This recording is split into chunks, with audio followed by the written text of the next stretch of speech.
বাংলাদেশের রাজনীতি ভারত এবং পাকিস্তানের রাজনীতির ধারাবাহিকতা রক্ষা করছে। আপনি যদি লক্ষ্য করে দেখবেন, ভারতে নির্বাচন আসলেই এখন যারা ক্ষমতা আছে ভারতীয় জনতা পার্টি, তারা দেখবেন সার্জিক্যাল স্ট্রাইক করবে পাকিস্তানে, কিংবা পাকিস্তানের সঙ্গে একটা সীমান্ত যুদ্ধ লাগিয়ে দিবে, কিংবা সাম্প্রদায়িক একটা উস্কানি দিয়ে দিবে, যার ফলে ধর্মীয় যে একটা উগ্রপন্থী আছে তারা হিমড়ি খেয়ে এই দলটিকে ভোট দেয়।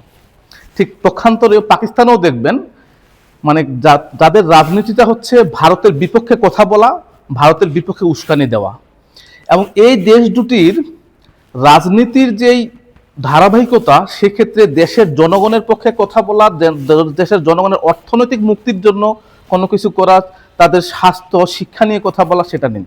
বাংলাদেশের রাজনীতিও আমরা সেই দিকেই লক্ষ্য করছি।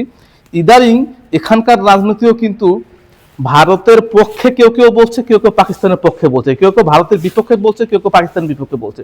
কিন্তু দেশের জনগণের যেই অর্থনৈতিক উন্নয়ন, দেশের জনগণের যে অর্থনৈতিক মুক্তি, শিক্ষা স্বাস্থ্যের যে উন্নতি, আমাদেরকে এখনো চিকিৎসার জন্য ভারতে ভিসা না দিলেও প্রবলেম হচ্ছে, নানা ক্ষেত্রে আমাদের সমস্যা হচ্ছে, শিক্ষার জন্য আমাদেরকে বাইরে যেতে হচ্ছে, এগুলো কোনো ইস্যু নয়। জনগণও সেটা বুঝতে পারে না। ওই ভারত এবং পাকিস্তানের যে ধর্মীয় যে উগ্রতার, সেদিকে আমরা আসলে কি চলে যাচ্ছি, এবং আমাদের রাজনীতি ভারত এবং পাকিস্তানের যে উত্তরাধিকার আমরা সেটাই রক্ষা করছে।